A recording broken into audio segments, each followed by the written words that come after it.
বাবা করতে হবে, বাবা না থাকলে মায়ের দায়িত্ব। সন্তানকে লালন পালন করতে হবে।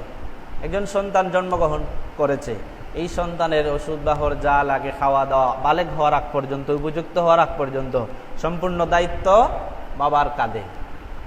আল্লাহ রাব্বুল আলামিন কালামে কদিমের মধ্যে বলেন, ওয়ালাল মাউলুদি লাহু রিজকুহুন্না ওয়া কিসওয়াতুহুন্না বিল মা'রুফ।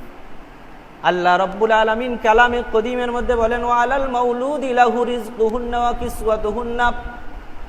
সন্তানের জনকের দায়িত্ব হলো সন্তানের কাপড়ের ব্যবস্থা করা, পরিধানের ব্যবস্থা করা, আর রিজিকের ব্যবস্থা করা, খাবারের ব্যবস্থা করে দেওয়া বিল মারুফ, ন্যায়সঙ্গতভাবে।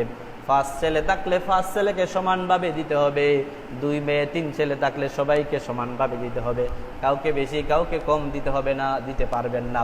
আল্লাহ রাব্বুল আলামিন পরে বলেছেন বিল মারুফ, ন্যায়ের সাথে। আপনার যত ছেলে আছে যত মেয়ে আছে সবাইকে ইনসাফের সাথে দিতে হবে। এটা বাবার দায়িত্ব, এটা সন্তানের অধিকার, সন্তান বাবার কাছে পায়। বড় হইলে যদি বলেন বিলে সন্তান আমার না, কাজ হবে না।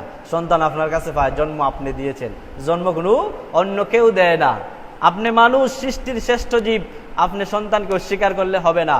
সন্তান অস্বীকার করতে পারে গরু ছাগলে, সন্তান অস্বীকার করতে পারে কুকুরে, জন্ম দিয়া কিছু লালন পালন স্বাভাবিক খুইরে এরপরে ছেড়ে দেয়, যেদিকে সেদিকে চলে যায়। কিন্তু মানুষ এটা পারে না। আর মানুষ সামাজিক জীব, তাকে সমাজবদ্ধ হয়ে চলতে হয়, তার দায়িত্ব আছে, দায়িত্বহীন না। কিন্তু পশুর, কোনো গরু ছাগলের দায়িত্ব আছে না, দায়িত্ব ততটুকুই থাকে যতটুকু দুধ খাওয়াইতে পারে, এরপরে আর কোনো দায়িত্ব